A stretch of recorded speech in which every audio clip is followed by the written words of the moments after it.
unleashing female power. Being a disruptor. I'm always constantly telling the truth. I love art. That's all her life. She's alive and female. Being a woman, what it meant. Prove him wrong. Girls run the world. We're rocking the place. Welcome to the Art Pod. I'm your host, Carolina, and I'll be your guide through this Pandora's box. Strap yourselves in for a journey through the art world where we bring you candid conversations, untold stories, uncover industry secrets, and celebrate the women who are shaping its future. Because in the Art Pod, the spotlight is always on the girls. Hi, everybody, and welcome back to the Art Pod. My guest today is Olivia Taylor. Welcome. Thank you, Carolina. So a little bit about Olivia. Olivia is a lawyer serving the legal needs of the fine art world, such as collectors, artists, galleries, museums, and advisors. Her work has involved negotiating art transactions such as purchases, sales, exhibition loans, gifts, art-backed loans, and gallery and auction consignments. Similarly, she has negotiated art services such as gallery representation, artwork commissions, provenance diligence, appraisals, and IP licensing. Olivia has also worked on art litigation and disputes, most recently a law enforcement criminal investigation concerning cultural heritage repatriation. With her practice informed by 3 generations in the arts, she has spent the last almost 2 years in the New York City office of an international law firm. Her prior work experience includes time interning for the General Counsel of the Gulbenkian Foundation, the San Francisco Museum of Modern Art, and the Joseph and Annie Albers Foundation. Licensed to practice in New York and California, Olivia enjoys pro bono work as well as sitting on the advisory board of the Center for Art Law nonprofit and the New York City Bar Association's Copyright and Literary Property Committee. You are a busy woman. Well recited. Yeah. So I think I want to start the podcast by asking you, what does an art lawyer do? And what are kind of your responsibilities? Can you kind of give us a general overview of kind of your job? Yes. So I think the term art lawyer can sometimes be a little bit of a misnomer because essentially the thing that art lawyers have in common is that their client is usually someone that's in the art world. So that can look like the things that were listed in my bio, a gallery, an artist, etc. But there's actually not one area of the law that you sort of can point to for these types of people in the art world and say, it's just this one area of the law. As long as you're looking there and you understand it, you're going to be fine. There's lots of different bodies of law that pertain to those clients. So it's really an art lawyer, not only the clients that they have being in the art world, but then being intimately familiar with what those art world clients do on a day-to-day so that you know what area of the law is implicated. So you actually can sometimes be somewhat of a generalist. Sometimes if it's, let's say there's a gallery and they are primary markets, they're representing artists, maybe there's a representation agreement, but also selling works. So you just sort of know, oh, I know this is what they do, and then what body of law is implicated when they do that. So it can really vary. Okay. But sort of your day-to-day not only varies depending on which area of the law, but also where you work. So art lawyers work across a spectrum of jobs in the legal field. So, in the industry, we sort of say you can be working at a large international law firm, and then maybe art law is just one of the offerings. It's not the only offering that the firm has for clients. And there's just a specific partner team that work on art law matters. You could also have a very small or mid-sized law firm that just does art law. So there aren't other teams there, but that's all that they do. And maybe they even specialize within art law just in a certain body of law, like restitution cases keep some firms like very busy. I can imagine. So you have, the range of different types of law firms that have art law. And then on the other side, you're still an art lawyer if, for example, you are in-house counsel for an arts organization. Mm-hmm. So that can look like, either a commercial organization or a nonprofit. Commercial, think like maybe the really big auction houses, or nonprofit, a really renowned art museum. They're large enough. If they're large enough, they'll likely bring counsel in as an employee, and that's called in-house counsel, as opposed to saying, we'll hire this law firm that does art law or whatever type of area of the law they need assistance with to do it for them. So those lawyers that work just inside of an organization, also in the realm of art law as well. Okay. So when you're working in-house, you're obviously just working with that one client. Then when you're working for a firm, you might have several. Yes, exactly. And when you have several, you can switch between saying, I really focus on this body of law. For example, I mentioned restitution. That is sort of making sure that you're returning artworks that have been taken from the rightful owner, returning them back to that owner. Or there's repatriation, which is returning sort of like cultural property to the country where it was originally located. And I think we know the story of the Elgin marbles. Yeah. Those have been years in disputes between the UK and Greece. So yes, it's really, that's one area that's actually in the news a lot, because it's also, for example, if it's in a museum, it's something everybody's really well aware of. Sometimes this happens in like private collections, but if it's in a museum, we can really say like everyone goes and visits these every day, but there are these ongoing sort of claims about them. So that's a great example. And then you see other areas of the law as well, like copyright law. So that was sort of my gateway into art law, mostly because I love copyright law. I'm so confused by copyright law, just because like sometimes, at the museum where I work, we obviously, do like image requests, and we need to make sure that artwork images that we use are cleared for promotional use and things like that. But copyright law, I feel like, is just like wild. Yes, it is. It's certain areas of copyright law are constantly changing. Yeah. That's why I like it. Okay. So the fair use doctrine, which is the doctrine that talks about you as an artist, maybe you've taken some copyrighted material, but you're repurposing it. You're using it in your own artwork or in a documentary film or whatever it may be. There's sort of a defense you can say that, yes, I took this copyrighted work, but I'm using it in my artwork in a way that it sort of mitigates against the infringement. So that area of the law particularly was finding its way through courts across the country for many years, and confusing for a lot of art world participants. Yeah. So there's people that can certainly keep themselves busy with just that, 100%. And that's quite different from the bodies of laws with like restitution or repatriation. So you start to see how different an art lawyer can be in terms of what law they're actually in every day. And I could go on. There's nonprofit law that applies to sort of these nonprofit arts organizations.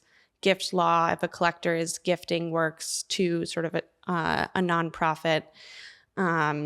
There's international seizure, sort of schemes. And then you're getting into international law sort of territory about, well, what does this country offer if they want to incentivize bringing an artwork on loan to their museums? So the spectrum of law that can apply is really a wide range. So yes, I think if you're in-house, you only have one client, but those museums often still have many areas of the law that one lawyer has to deal with as like the go-to. And firms can either choose. They have a little bit more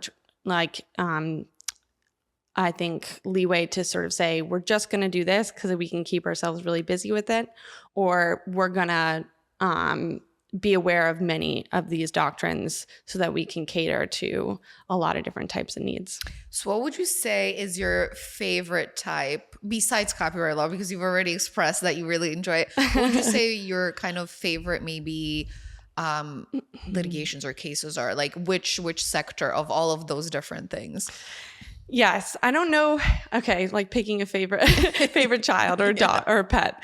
I think having come from a background of people in the gallery world and artists, I'm a little bit partial to sometimes like understanding the artist's rights that exist. And there is actually a body of law. So I said there's not just one area where you can point to, but some states have sort of started to develop maybe a statute that will apply when an artist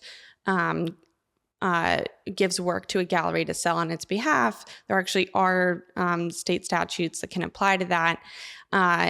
And additionally, there's a body of law that's sort of moral rights law for the artist, which means that it's not that it's their intellectual property, their copyright. It is the fact that we recognize that artists have a particular relationship with an artwork that their name is on being out there, that they can't always control what's happening with it as soon as it leaves the studio.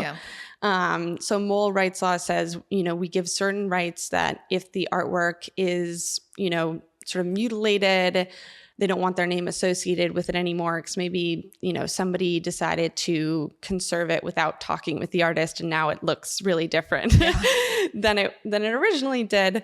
That's an interesting body of law too. And it's similar to copyright, still sort of developing a robust case law to support, giving a client really clear advice about what happens and how to enforce those rights.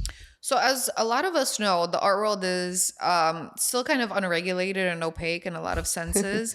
How do you begin to kind of lay the groundwork for, because I'm sure there aren't that many previous cases or that have gone into law. Like, how do you work with that, Yes. No need to finish the sentence. Yeah, I know what you're saying.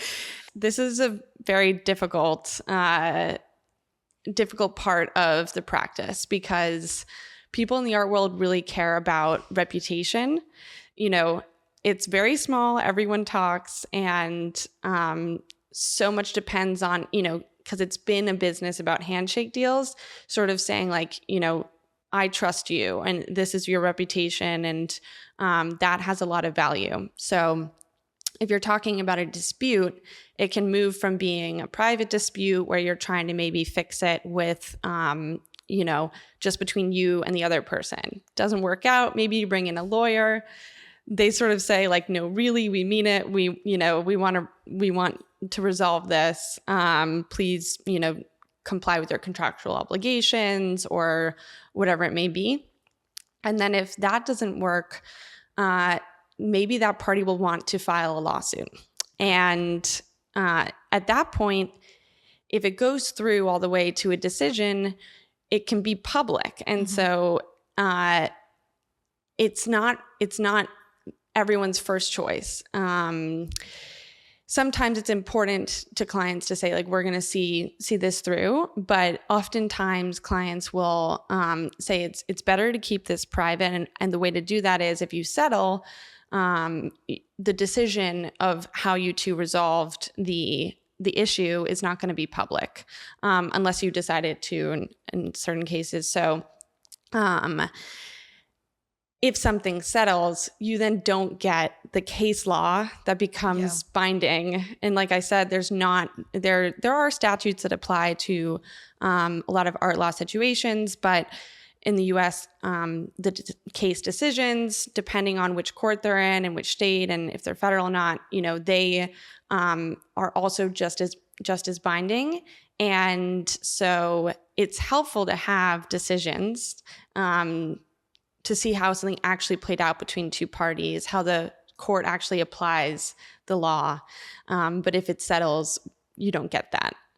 So that can be, like you're saying, the opacity can affect sort of just having a more clear answer for people about, if it did go to litigation, what would happen? Right. Sometimes we don't know because maybe a similar litigation with very analogous facts began, but it ultimately settled. Yeah. And I also, in this case, wanted to bring up resale laws or like options. Resale, a lot of, well, for those who don't know, sometimes when you buy an artwork, there's a resale clause in the contract where you can't like resell it immediately. Like you have a waiting period. And this is kind of just to protect the market of the artist. But are those types of laws enforceable in New York, or are they just kind of in the contract and then people can just do whatever they want? Because I know collectors who kind of did what they wanted with some artwork. So I'm just interested. And I know you also wrote an article in the art newspaper about that, right? Yes. So I'm sure you're very familiar with this. Yes. I love writing, and not just sort of, contract drafting writing. And I was seeing this discussion crop up a lot in the early 2020s about the resale and sort of restrictions saying like we want to write a first refusal to buy back the painting as the gallery that represents the artist. And a lot of people were coming to me sort of asking about it, is it enforceable? We're nervous to put it on if it's not, or if we do, there are some people that just are not going to respect it because they don't think that it is. And that was one of those areas where it's like, okay, you have to go look into sort of the case precedent. And especially in art law, you always have to be sort of also checking up to date what's happening in the courts. So it's a lot of like upkeep in addition to already having your foundational knowledge.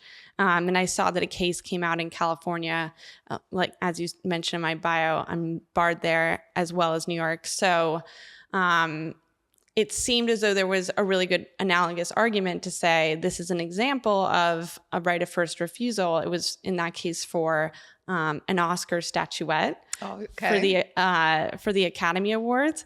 And, sometimes there's case precedent and it might be a case that's sort of the same area of law, but maybe it's about like literally like I think one of them was like fruit cups. Okay. And that's not really it's not really easy as a lawyer to analogize a fine artwork to like fruit cups. Yeah. So when it's something like an Oscar statuette, you can sort of see, is the reasoning the same, that the court found that this was enforceable, and make an argument. That's what it's all about, is like, is there an argument to be made?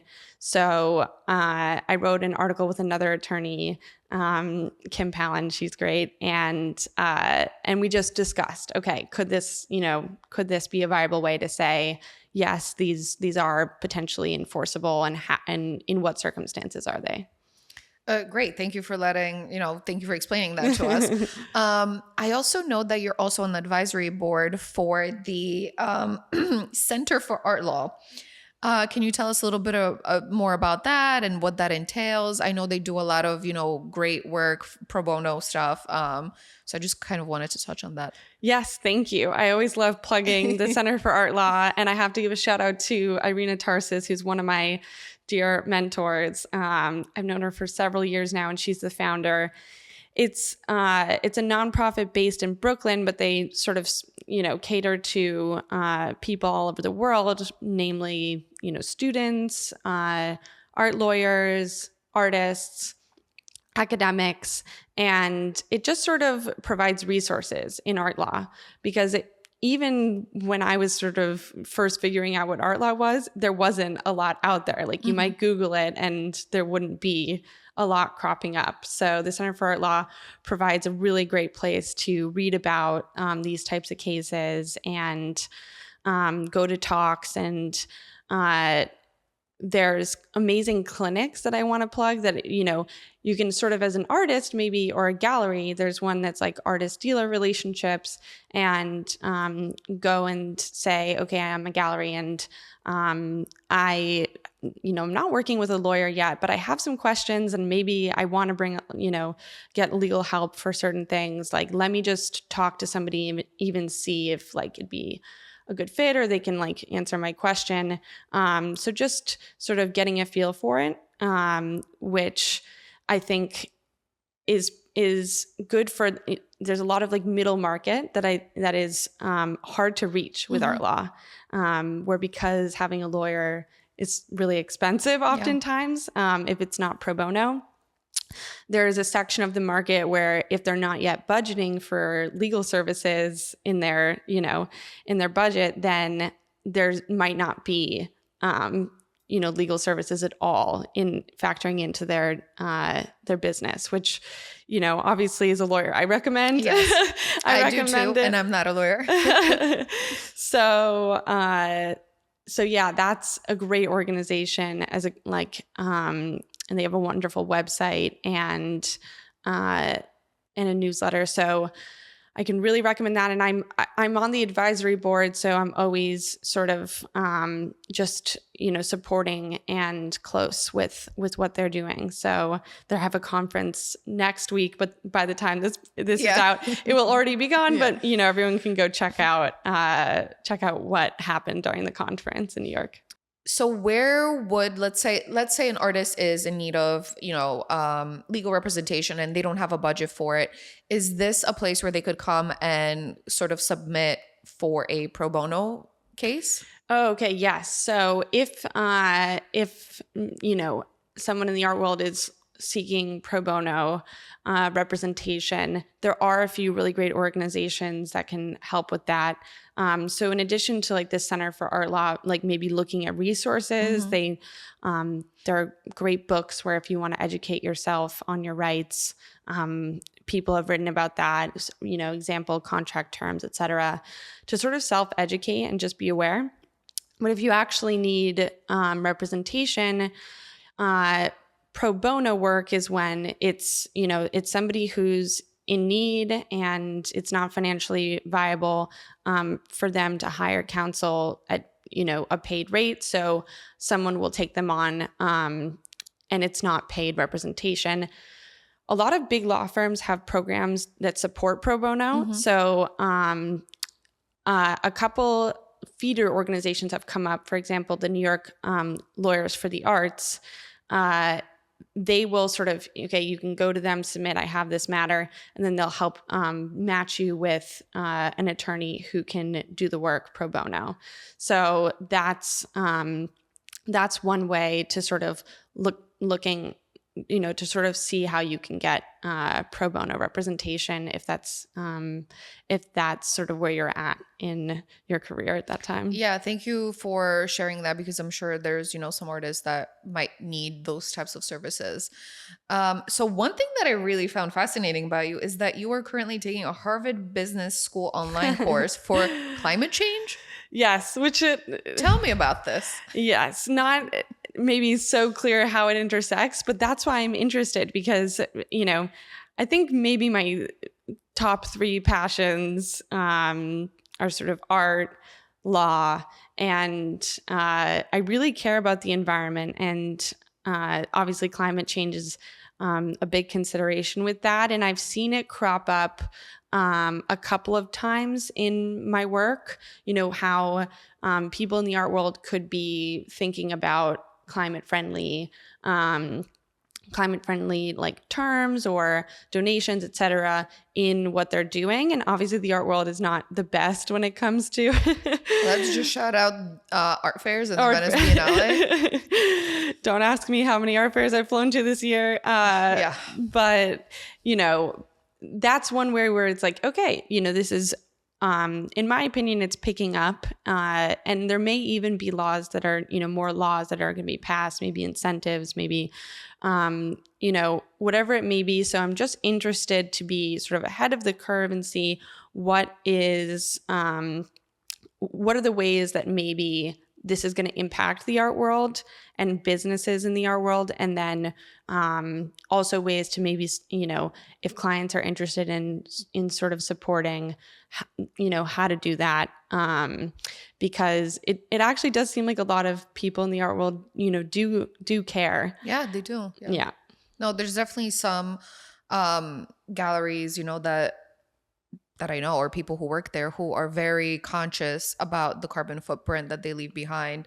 So people do care. And I feel like this is becoming more and more of a topic, especially I read a couple of articles after the Venice Biennale about, considering what the future of that might be, because Venice is literally sinking, and And the Venice Biennale has so much foot traffic. And, when you look at photos of all these artworks being shipped there and, put into these spaces for the Venice Biennale, and how many people get to Venice for that, it's crazy, especially for a city that, whose infrastructure is literally crumbling. Yeah. And I know that's a big discussion with art fairs. It's sort of like strategically picking where it's going to be, like where are people really willing to go to, what's either like a destination fair or just like a convenient location. And probably, that factors in nowadays and thinking, okay, is it sustainable to continue to be in this locale? I've been to Venice. I absolutely love it. So. Me too. I'm not saying that I absolutely love Venice Biennale, and I've been there many times, so I'm guilty of this as well. But I think I'm thinking in like larger terms for the future, and because climate change is real and it's happening very quickly. Yes. And so, that's what I'm interested in. Okay, maybe we all want it to keep being there. It's such a cultural hub. There's so much history. Like, we all want it to continue to be there, but how can we support that happening? What is the intersection of art and the environment? And, as a lawyer, just always, how can you make sure that there's, you're mitigating risks and all that, and you're going through everything, legally ticked and tied. So I'm just interested, and that's what I'm learning about now. Yeah, and it's a great thing to have interests outside of your day-to-day, because I feel like climate change and a lawyer, that was like, that's interesting. So what's getting you excited about the future of art law? Yes. I think that's a big one, sort of, that we just touched upon. I'm also interested in, these are just sort of more like general art trends. So like your job as an art lawyer, for example, I'm constantly reading every morning, sort of like a amalgamation of all of the news sources and the legal sources about what's going on. And so, for me, it's really looking at what are the bigger trends in the art world. I was just at the art business conference. And it's interesting. There's AI is really cropping up in the dialogue. I feel like that's going to have a lot of copyright implications. Oh yeah, definitely. And there's like a lot of current ongoing litigation on that. So it's kind of become like the new copyright in the degree where like you're just waiting to hear how those play out in the courts.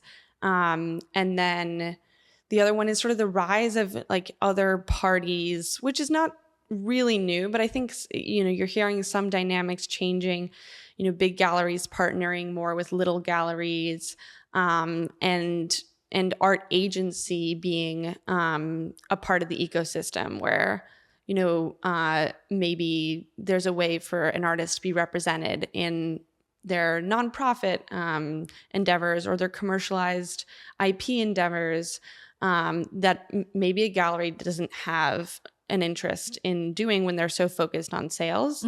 So the rise of like an artist agent really coming into mainstream, unless maybe that's always been around. I don't want to put my foot in his mouth about it, but I'm excited about seeing that more.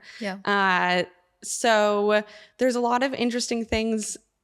You're never bored. I can imagine. You're never bored. I mean, I'm never bored, and I just work on the art side. You're in both legal and art, so I'm sure I don't even know how you stay up to date. I mean, I do the same thing, obviously, because I'm in comms in the art industry, and I read every single day, every article that I possibly can to kind of, pick up on the trends and things like that. So I can't even imagine how much more legwork you have to do.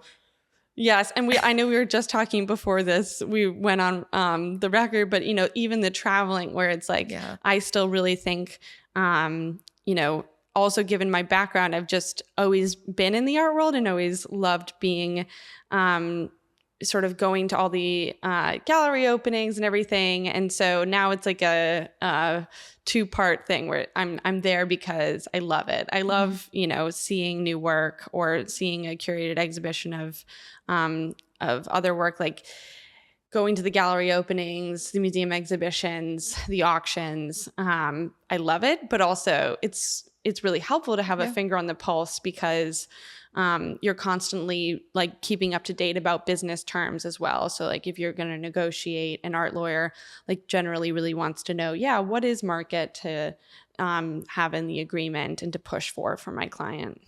So I think this is a great place to segue because I know you're like the third generation in your family of being in the art world. So can you tell us a little bit about your grandpa and your mom, who were both somehow involved in the art world, and then how your passion of art kind of came to fruition in your own life? Yes, and actually, I think it's probably appropriate to say even fourth generation because my great grandfather was an artist. Okay, but yes, I didn't meet him while he was alive, but I grew up. My grandpa on my mom's side was an artist, and he also dealt in artworks, and he, every time I'd go over to his house, he'd be like, come upstairs, let's paint together. And I would help mix colors and he'd show me what he was working on. And he was also like, he collected a lot as well. So, going over, seeing the collection, him saying, this is the latest piece that I'm excited about. So I think there's nothing more familiar to me than that feeling of like, I'm smelling the paint. He every piece of clothing he had paint on it. Oh, I don't doubt it. Every single one. And he had no problem like going to a restaurant in his paint stain. Yeah, true artist in that way. So it's super just nostalgic almost. And then on top of that, it translated to my mom because in her 20s, she started her own art gallery, and it was in Greenwich, Connecticut, Manhattan, and she would get me in there from a young age, and I would meet really successful people who had the means to buy artwork and bring it to their house to see if they liked it. And there's nothing greater than having a collector really happy with the piece that they're that's going to live in their home. Yeah. And so I definitely was like really loving being a part of that. And from a young age, it just continued where like even in high school, college, after college, if she was going to this art fair, TAFE off New York, she'd be like, do you, come help me on the floor? I think a lot of people already know this, but a lot of our businesses are, sometimes the family's involved because it's hard to trust. I feel like, it can be hard to know who to trust and everything. So I have to give a huge credit to her for always bringing me in. And I know the art world can be a really exclusive and hard to break into space. So like, very privileged to say that, it was something that, that I was just, a part of via my family. So you have these great grandfathers who are artists. Your mom is a gallerist, and you're like, I'm going to be an art lawyer. Where did the break happen? Yeah, and it's funny because even though I was always in it, I think my mom, there wasn't always maybe there wasn't really the opportunity to pursue some of the career that I had the opportunity to. Like I loved university and they supported me in that. So, when I got to university, I don't even think it was really on the table to be like, I want to, study art history or major in studio art. I absolutely love drawing and painting and photography. And so I really would have loved that, but it became something that I took in addition to the majors that everyone felt would lend to, a prestigious career, quote unquote, that, doctor, lawyer, whatever. And then from a young age, I actually really did want to be a lawyer. It was in high school. Okay. So I remember I read Socrates, the Apology written. Mm-hmm. And so that was sort of the moment I knew. And in the US, obviously, you have to like go through 4 years of undergrad before you can get to law school even. But I went through college saying like, okay, I'll do, political science. That's a good degree. And finally, I told my parents, I cannot do this. Okay.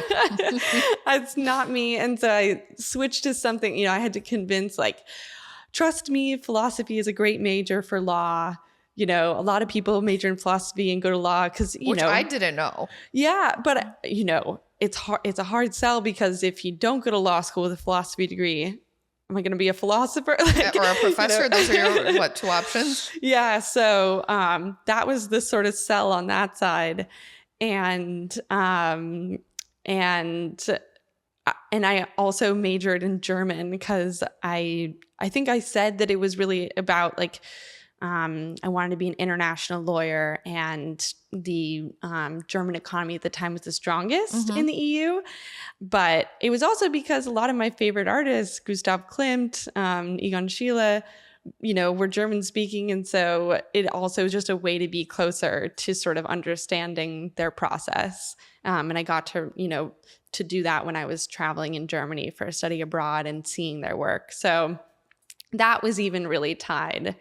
And the way I found out about art law was that I was in a class in a philosophy class on the philosophy of art and aesthetics. Mm-hmm. Incredible that my university had this as a class. And which university were you at? Oh, I was at Colgate University for undergrad.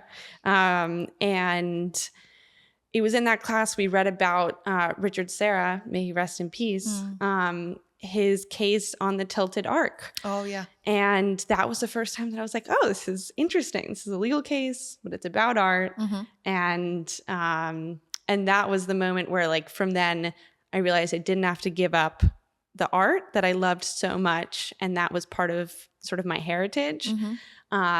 But I also didn't have to give up the law, which I was really, really interested in, like very mentally stimulating and challenging.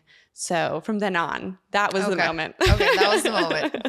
That it was like, okay, how do I pursue art law? Okay, so then after Colgate, you went to UCLA, right? Yes, and there was a year in between. Okay, what did you do during that gap year? I really filled it. I knew I was going to go to law school because I had applied and everything, and I can talk about that. But sort of, graduating with a philosophy degree and a double major with German, there weren't a lot of options to say like, Fair. Hey, employ me. I'm going to law school next year, so this is not a long-term employment. So I did some minimum wage jobs while I was studying for the LSAT, like, bussing tables. Mm-hmm. But then I set myself up. I did an internship with the Center for Art Law. So that was my first. Okay. So that's when you really first got into that. And then, I went to Sotheby's Institute in London. Okay. And I did their art and business course. And that was a really good experience that I'm glad I put in there in between law school. And I like learning. So I think looking back, it's sort of like, did I need to do more school in between undergrad and law school? But I'm actually really glad I did that. And then I was with the Joseph and Annie Albers Foundation for the last and after the Sotheby's Institute. So yeah, I don't know. Yeah, can you tell us a little bit about your experience at Joseph and Annie Albers Foundation? Yeah, sure. So that, funny enough, it was a position I got because of my German major. So like as opposed, it paid off. As opposed to philosophy not being like a super hard skill, being able to say I can translate, from German to English is a hard skill. Yeah. And so there were archives of the Albers communications, which were in German. And so I was just working in the archives, translating. Yeah. But it's incredible. It's like in the middle of nature. And where are they located? It's in Connecticut. Okay. And there were artists in residence there that I became good friends with. I have to give a shout out to Michelle and the fact that when she was there, we got close. She was weaving, and she was like, I'm based in San Francisco. And then later I was in San Francisco for another opportunity and got to see her studio. So that was sort of like a relationship that continued, and same with Fritz that works there. He's great, and I actually purchased one of his artworks recently. So it was a really lovely sort of like, this was the job, and just focus on that. And but that was great, and you were doing research and translations there, right? Yes, okay, exactly. And there's something, especially because, my grandpa, like his artworks didn't go to a foundation, but there's something special about seeing out, an artist's vision after they're gone. That's, it's really special. So I look back on that time fondly. Oh, that's great. So then after the Joseph and Annie Albers Foundation, is that when you headed to UCLA for law school? Yes, okay, exactly. And do you like LA? I've never been. You've never been? No, but now, with the art world really like spreading its wings over there, I might have to really go. Yes, encourage. We can do a trip. Yes. That was exactly my thinking. So I was thinking, where do I apply to law school? And, Colgate's sort of in the middle of nowhere, really remote, but, that's good for sort of keeping your head down, studying. And it's small. But I said, for this, knowing I want to do art law, I felt as though at the time, the New York art law market, because it's such a niche, there were go-to names. And so it would be harder to, really pave your own way if there's already these people that are like famous as being the people who, really do art law all the time. And so I said, why not look to a market that's emerging? LA at the time, people were sort of beginning to hear rumblings of this could be a growing place for the art market. And so I ended up saying, let's go early decision to UCLA School of Law. Didn't apply anywhere else because they were the #1 entertainment law school. And art law is not really entertainment law, but it's so niche that not a lot of schools will sort of, have a whole department dedicated to it. Whereas obviously the LA entertainment market is huge. So they're the #1 entertainment law school, and that meant that they had really good professors and courses on things like copyright law, which then is translatable to art law, and it's sort of in the same realm. So I said, I'm interested to see if LA will grow, and there'll be more attention there, and I'll also have a really focused education. And I'm so glad. Another shout out to UCLA Law. I was, even though it was all throughout COVID. Yeah. Wow. Like so your whole 4 years? So it's 3 years. Okay. And I started before COVID happened, and I ended as it was sort of finishing. Okay. But I was like the entirety of the time, which actually like in some ways afforded me a lot of travel, which was great. I worked in like Mexico City. Oh, nice. I worked in Lisbon. I worked in San Francisco, London, Connecticut. So there were times where, the remoteness allowed me to be more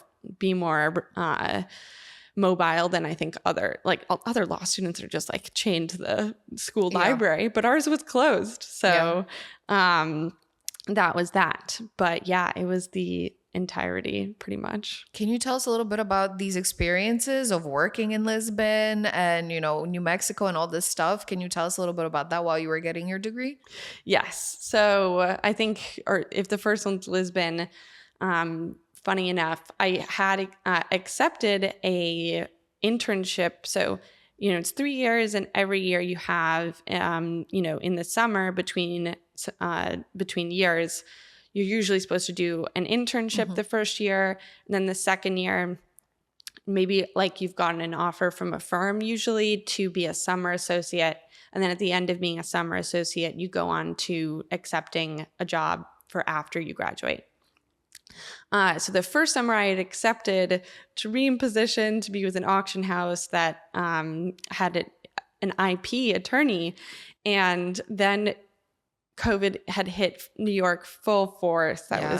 So that became unviable. There was just no way that it was going to happen remotely at that time. So I had to look for something else. And I said, I have been to the Gulbenkian Foundation, which has 2 museums in Lisbon. And I just sort of, said, maybe they, it's not that there's a listing, but like maybe I could provide value to them. So I looked into it and I was like, I definitely think that, maybe I can add something. And that was how I ended up getting on a plane. There were like barely any planes leaving the US. But I got on like one of the last planes. Escaped. Truly, that's what it felt like, right? Like I remember going up to the counter and being sort of like, are they going to ask me about coming back? Because at that time, you might be quarantining. Yeah. You couldn't come back. So you were kind of like forced to stay where you were. So I remember being like, are they going to let me go? Is Portugal really going to let me in on the other side? Are they going to say like, yeah, you can come in? Or have all the news outlets been wrong and, you actually can't enter as a tourist right now when it's all shut down. So that was a little bit of a risk. And it really paid off because at that time, Portugal was like doing a little bit better, which is why they were accepting people to come in. And I was able to go in office every day to that foundation. And I learned so much. We did, major loans to other public institutions of the artworks that were there. So that was the first time I was doing like major, loan agreements. A lot of them were in English because we were working with other European countries, and usually like the language, if it's French and Spanish, whatever it may be, like might be in the middle with English. So that was a really lucky experience to be able to even like, manufacture during COVID. But then when I was there, another shout out to the Gulbenkian, like the whole foundation, and also Rui Gonçalves, who like was the council there that was committed to helping me learn what it might be like to be in-house counsel for an organization like that. So how did you secure this in the midst of the chaos that was COVID? Yeah, just reaching out and saying, I think that sometimes it can go and not speaking on behalf of any organization, just speaking on my own behalf. I feel as though it can go a long way if you really think that you have a similar mission to an organization. Like you respect the work that they do. You're like, if I could be doing anything, it would be, for example, the Gulbenkian supports like music, the arts, has museums, it supports scientific research, it puts all these, grants out in those areas. If you say like you're doing what is sort of my own personal mission, then it's a really good fit to say, could I add value? And I really think I could, are you willing to sort of give me a chance so I can show you? So I think I have to give props to anybody who sees the genuineness in that. And obviously it should be genuine. Yeah. And is willing to. Yeah, no, I think, it's interesting that you don't always have to apply. I mean, you should always apply to something that's open, but sometimes, you don't see something that's open, but there's no harm in reaching out and asking, hey, would you consider me for this or this? Exactly. Yeah. It takes a little bit of courage. Yeah. And also a little bit of creativity to be like, sometimes it's hard to imagine what the role might be, especially if it doesn't exist, right? Yeah. Some organizations don't even take interns. So to go and be really clear, like, oh, they've never had an intern, but like maybe they just haven't thought about it, and they really would. An intern could do a lot. Yeah. So yeah, I encourage people to dream big. Yeah. In terms of like if there's something you want to do, then think creatively about how you can do it. Yeah, go for it. And I mean, listen, from personal experience, I've had so many rejections in my life. The first few are tough, but then they just start rolling off your skin like, you know what, whatever. I'll just keep trying. That's what it is. Just keep trying. Yeah. Okay, so you did this experience in Lisbon and then you went back to school. What was your next kind of internship or work experience? Yes. So at that, funny enough, I was sort of in-house with the Gulbenkian, and then my next thing was that I was approved to be an extern, which is sort of like an intern, but in this case, it was going for a semester of law school to intern. So it was like a longer position, and I wasn't taking UCLA classes during it. For the San Francisco Museum of Modern Art. Great. And that was with the general counsel there, Idine Vera, who is one of the most incredible people I've ever met. And it was the time where I learned the most, especially having the longer stint. I learned so much about what it means to be in-house counsel for a large art museum. It was a very structured program. So the program itself was amazing in terms of, very clearly knowing this is what I'm going to do and the goals of my time there. And basically it included, a museum oftentimes will work with other nonprofits or artists to help collaborate for public benefit. Yeah. So, maybe it's an incoming or outgoing loan for public exhibition of an artwork or an artwork commission, major promised gifts to the museum or contracts to like film and make educational materials. And then even so those are sort of agreements with other parties. And I learned, okay, what goes in those contracts? What's important for memorializing, these relationships? I learned the California laws that apply to when you, for example, loan something to a museum. There's actually laws, and there is also a big body of law for tax-exempt organizations that's federal. Learned that. I learned how to research, for example, the role of a trustee, and we're, a big part of the in-house job, it seems is supporting your internal departments as much as it is, making sure things move forward with third parties outside of the organization. So I really like that aspect. The staff at SF MoMA was so incredible. And it's really different from being in a law firm, for example, because you spend your day sort of, much more like bumping elbows with people that are not lawyers. Yeah. They're the curating team and the conservation, whatever it may be. So that was an interesting part of it too.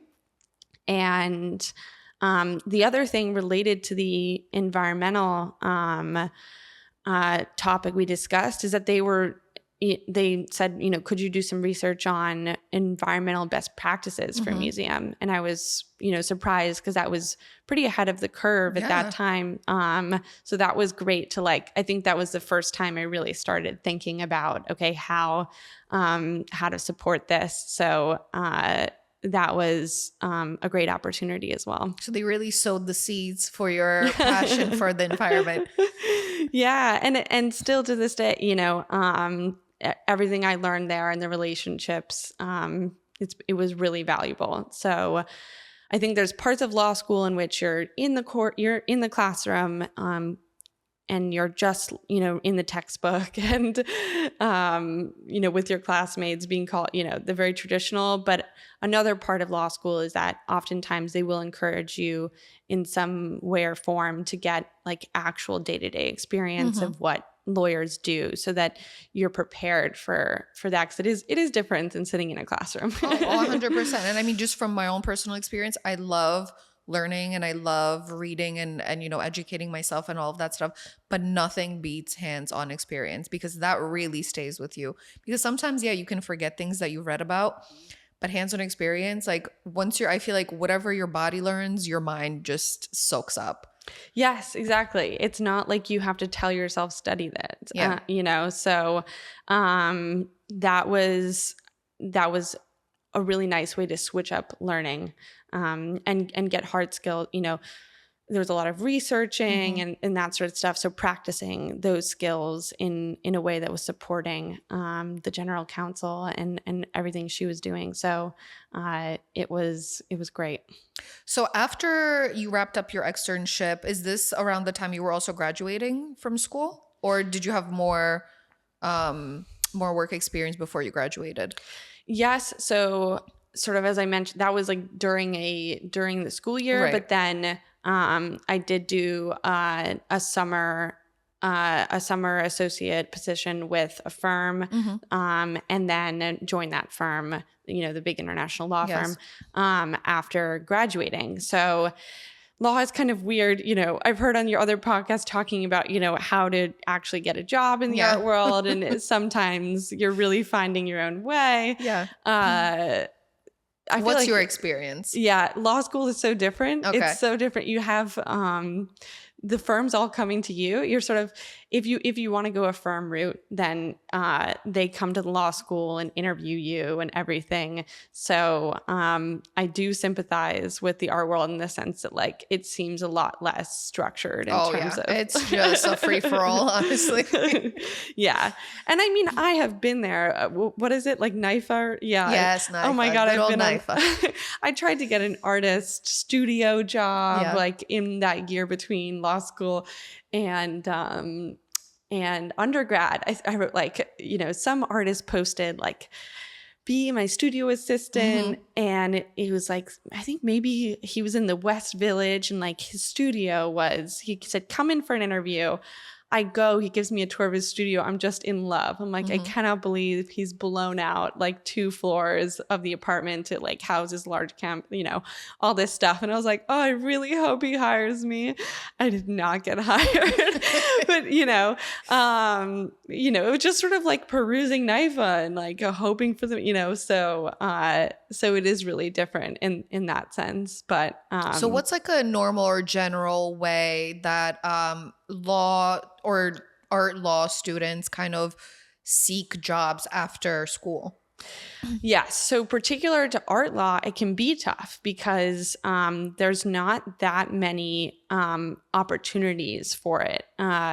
It's really all about need, right? And so you can't sustain a practice if like there's not enough people who need what you're providing. And the art world is small. And as we talked about, it's only in the last recent history that it's moved farther away from handshakes and more towards written agreements, or even like the litigation scene, feeling comfortable to go through the courts. So there's not that much out there, which makes it really important. My advice would be to network and ask people to do work experience. Can I help you research for this article or for this panel? I think that's whenever it's like sort of a small world, getting to know the people that are in it, especially also because like, if you're not in it, you might not know if it's right for you. I have a lot of people that I think they come to me and they think it's really interesting to be an art lawyer, but they don't know that much about it. And then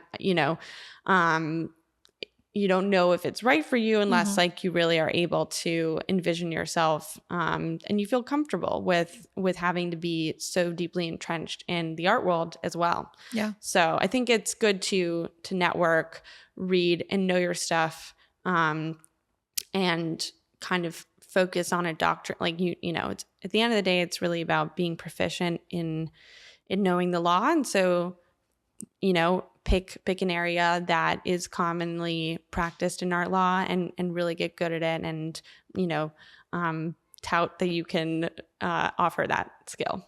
You mentioned that towards the end of graduation, these law firms come and they kind of interview you. Do they then offer you like an internship or a job, or how does that work? Yes. So if they interview you, and it's kind of like a big process. You'll have like, all these firms coming, and you rank them of who you want to speak to, and then they rank you and say, do we want to speak to you? And it's kind of like a matching. God, it's like speed dating. Yeah. Like I think I had like 14 in like three days maybe. Wow. So it can be kind of intense, but generally it's sort of like, okay, we'll give you maybe an offer for the summer, and then you do the summer, and if you enjoy the time and they thought you are going to be good for the permanent role, they'll say come back after you've graduated. We'll support usually like the bar exam, you do the bar, and then you start. So yeah, it's kind of like, it's funny, your third year, like you usually know what you're going to do. And so then you're really just sitting there waiting for law school to, you're like, oh, I already know my job, and now Just I have me. another year. Yeah. I tried to study in Japan because I was like, why not? There's a great university there, the Keio University, and they had an exchange program, which is another reason why I picked UCLA Law. And they had some art law courses that you could take. And I was like, I'd love to live in Japan. And I got accepted. And then COVID was still happening there. And so UCLA said, which to no fault, I'm not faulting them, but they, this is reasonable. But they were like, if you're not going in person, we're not sure about giving you the credits and everything. And like, we don't know it's not safe, So they were, understandably like, maybe just spend the semester here, considering you have not been on campus for the last like year and a half. And I was like, you know what? Very fair. And I'm really glad that happened in the end, because I met a lot, that was when I was able to like make a lot of the friendships. And like I was head of the Art Law Society, like actually put on in-person events and things. So it all worked out in the end. But so after law school, you moved back to New York, and you were at an international law firm. So I guess that's why you also decided to get barred in New York, because you kind of already envisioned yourself staying here. Well, yes. So, I would say that's still a lot of the art, the art center. And I mean, do you agree that the art center is really New York? I don't 100%.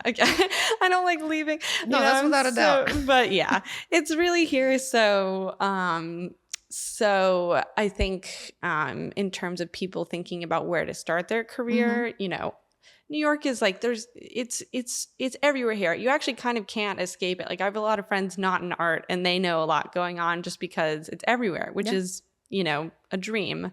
But I also had made really good connections when I was in California. A lot of friends working in galleries, artists, etc., and decided, I want to be able to, maintain these relationships and keep up with the fact that the market really is growing here. So I also ended up that's why I have the California bar as well. But I think that it's difficult in terms of location for an art lawyer. It's still, you're kind of limited to where the art market really is. Yeah, no, for sure. Obviously, you have to be in a major big city. And I also wanted to ask you, what were some of the challenges that you had to face, whether, through school or professionally, while becoming an art lawyer or while being an art lawyer? Yes, I think one of the biggest challenges was a lot of people saying that's not going to happen for you. It's a lot of people saying like, this is such a niche. And so like, maybe if you're looking at like statistics or probability, most people are probably not going to end up practicing in art law. And a lot of people I really respected said that. Like people that like, I would ask them like, do you have a moment to talk about your career? I would love to hear, more about, what you do, how you got all this stuff and how to get into it.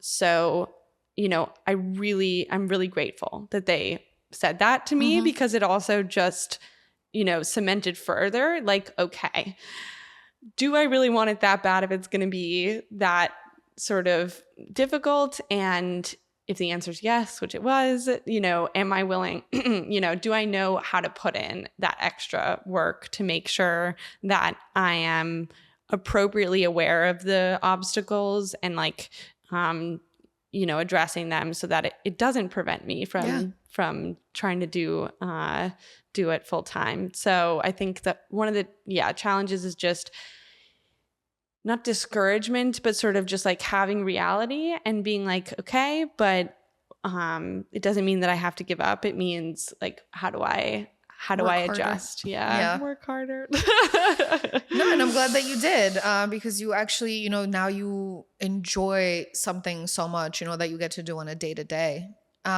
So I just want to end with asking what's some of the advice that you give to future up and coming art lawyers?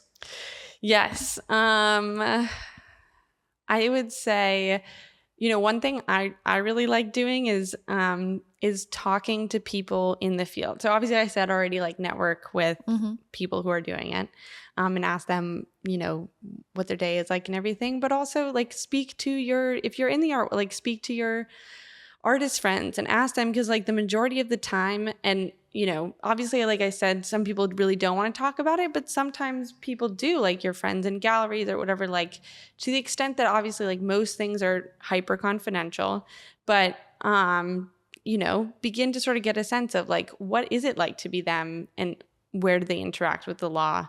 Most people do have a story, it's not like I say I'm an art lawyer and then somebody is like, somebody in the art world is like, never heard of the use for that. Like, it's usually like, oh, this happened to me and, let me tell you about it. And, or this happened to my friend. So, getting a good sense of just, what's going on. And it's, it builds relationships that way too. No, that's great advice. And, personally for me, I didn't even hear about art law until I was doing my master's at Christie's. And I didn't even think that was a viable professional option for me. But yeah, I find it so fascinating. Yeah. It's definitely cool. This is fun. So it's Sotheby's, Christie's, education. Yeah. I always really highly recommend both because I feel like they teach you so much. Yes. About an industry that's, like I mentioned before, can seem very opaque. Yeah. So for my favorite part of the podcast, now where I put my guests in the hot seat, we're going to go into the fire round of questions. Are you ready? Sure. Okay. So I'll pick a number between 1 and 10, and then I'll read the corresponding question. Okay. Let's do 1. Okay. Name an artist you admire. Oh, okay. I already said Klimt and Sheila. Yes. I'll say also, there's too many.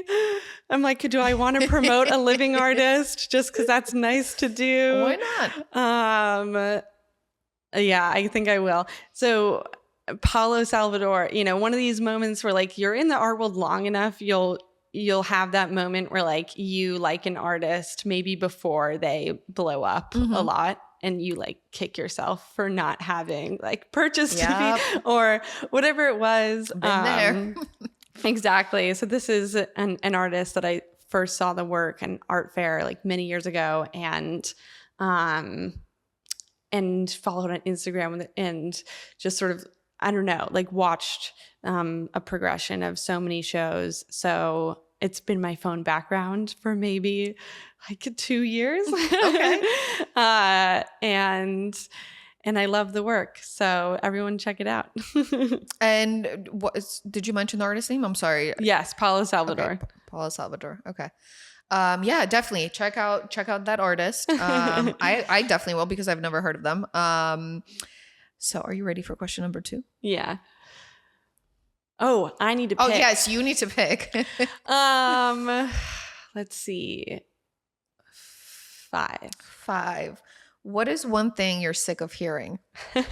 I am sick of hearing that painting is dead. Okay. Has anyone ever said this? Yes, all the time. On the podcast though? I don't No, wanna not on the podcast, but in good. my real life. Yes. Okay. No, I'm really tired of it. Sorry for everyone out there that says this, but if you could kindly just go see a painting show. Yeah. I don't know, I don't know if it's in the context of like contemporary painting they don't like, or even like, sort of art history, like the trajectory of it. I don't, but I love sculpture. I really like digital work as well, but I will never tire of painting. And maybe, certain subjects, gets repetitive or whatever it may be. It's an experience that, like, I often say to people, I can be quite introverted in the sense that, like, I like talking to people. I really love conversing. But at the end of the day, I don't know that it refills my cup, so to speak, in terms of energy. One thing that, like, will always refill my cup is to go see art, and painting really never fails to do that. So I'd love if we moved on from that, or not. I don't need to move on from the discourse. I'm just happy to have this discussion with people if they feel that way, and I'd love to know more why, and to sort of valiantly advocate, as a lawyer does, not legally speaking, but just advocate that painting is still one of the best art forms out there. So personally, my favorite one is sculpture, but two of my favorite painters whose work I actually collect are painters, Eva Juszkiewicz and Christina Bamban. Absolutely love their work, and they're painters, and they do huge works on canvas. And yeah, I absolutely adore their work. Great. Oh, so now I have to look them up too. Yes. Yeah. You'll have to they're send fantastic. them to me. Yeah, I'll send them to you. Oh, so great. Okay, final question. Okay. 8. What's a book you read that you didn't want to end? Oh, I'll take this opportunity to plug the first books I ever read, because these are books that you read over and over again. So The Giving Tree. Do you know that one? Yes, I love it. Oh my God. And it has a very natural progression of a story. So I'm not sure that it wouldn't end, but it kind of does, in the sense that the story is perpetual. And I'm an avid reader. I love reading. That's why I was happy in law school. I was like, give me 200 pages of reading in one night to do. That's fine. But looking back, those books, they're not very long. They actually don't have that many words. They're kind of like picture books, almost. But that minimalism, right, of let's make it super simple and have a really strong meaning, and just let the pictures and words and the meaning, shine through that. You find that less and less the older you get. Yes. And it's you want to read this big novel or this huge textbook, and academic, they don't really write sort of for an audience of somebody who's that young. First of all, that book made me cry. Yeah. And second of all, I find that it takes actually a master writer to put such a strong and meaningful message in so few pages that'll touch you like that and stay with you for the rest of your life, than writing a 600-page book that are okay, great, I'll forget about this next month. Yes, definitely. So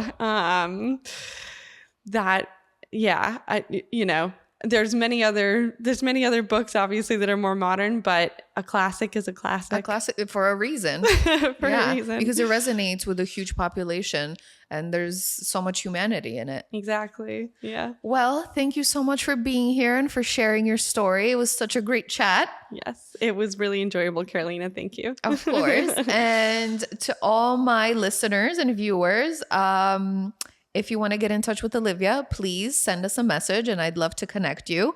But I'll see you guys on the next episode of the Art Pod. Thanks for tuning in. Bye. Bye.